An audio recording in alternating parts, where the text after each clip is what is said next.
જય માતાજી। आज આપણે બનાવશું ભેળ, કોરા મમરાની ભીની ભેળ। તેની માટે મમરા લઈ લીધા છે અને 4 થી 5 પાણી એટલે કે ચોખ્ખું પાણી નીકળે ત્યાં સુધી એને ધોવાના છે અને પછી એક એને ચાળણીમાં કાઢી લેવાના।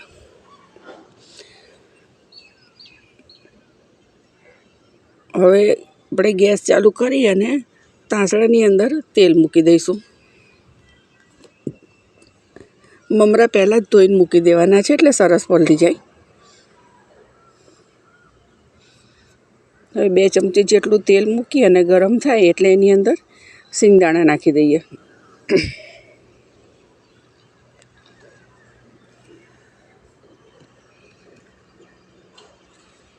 એને સરસ તળી લેવાના છે, બ્રાઉન કલરના થાય ને ત્યાં સુધી કાઢી લઈએ।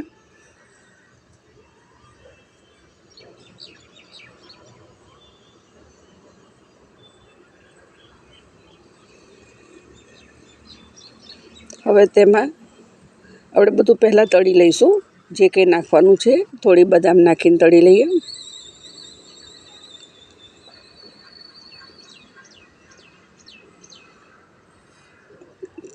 તેલ ગરમ છે એટલે તરત થઈ જશે।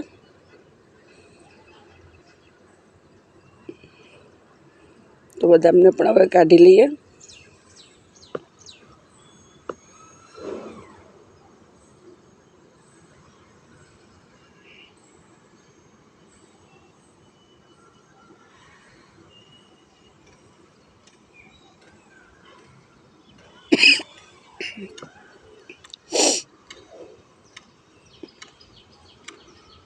હવે ગેસ બંધ કરી અને દ્રાક્ષ નાખીશું। દ્રાક્ષ સરસ થઈ જતી હોય છે એટલે ગેસ પહેલાં બંધ કરી દેવાનો।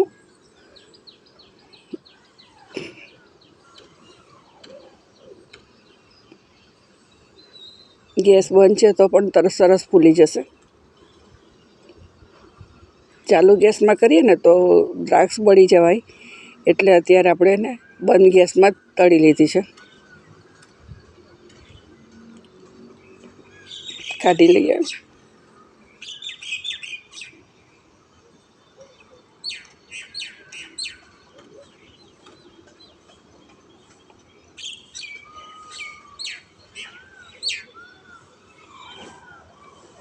હવે તેલ ગરમ જ છે તો આપણે એની અંદર એક ચપટીક રાઈ નાખવાની, ઓછી નાખવાની છે, અને જીરું વધારે નાખવાનું।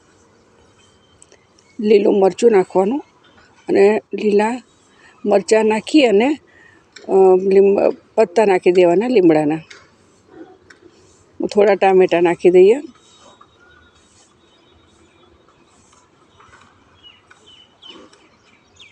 ત્રણ ચાર મરી અને તલ બધું સરસ મિક્સ કરી લઈએ। એમાં મીઠું, મરચું, હળદર અને ધાણા જીરું 4 વસ્તુ નાખી દઈશું। આ બધું વઘારમાં જ નાખી લેવાનું છે। આ બધું તૈયાર થશે ત્યાં સુધી મમરા સરસ પલળી જશે। એક વખત બનાવજો, આ ખાવામાં બહુ ટેસ્ટી લાગે છે। અને વિડીયો ગમ્યો હોય તો શેર ચોક્કસથી કરજો, સબસ્ક્રાઈબ કરજો।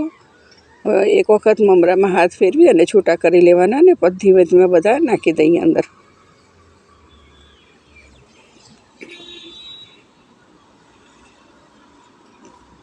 સરસ બધું મિક્સ થઈ ગયું છે। હવે દળેલી ખાંડ નાખીએ। લીંબુ નાખવાની જરૂર નથી, ટામેટું નાખ્યું છે એટલે। અને હવે ભગવાનને ધરાવવા માટે એક પ્લેટ તૈયાર કરી દઈએ।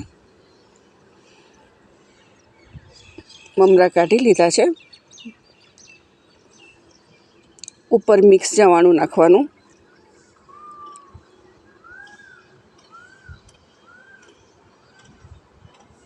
દાળ મૂઠ નાખી દઈએ।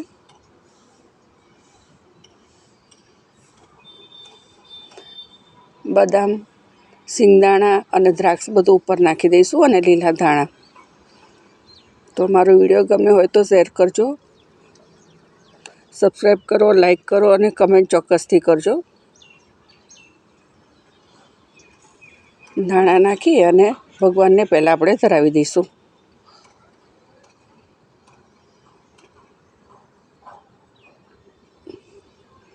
તો કોરા મમરાની ભીની ભેળ તૈયાર છે। મળીએ બીજા વિડીયોમાં. જય માતાજી.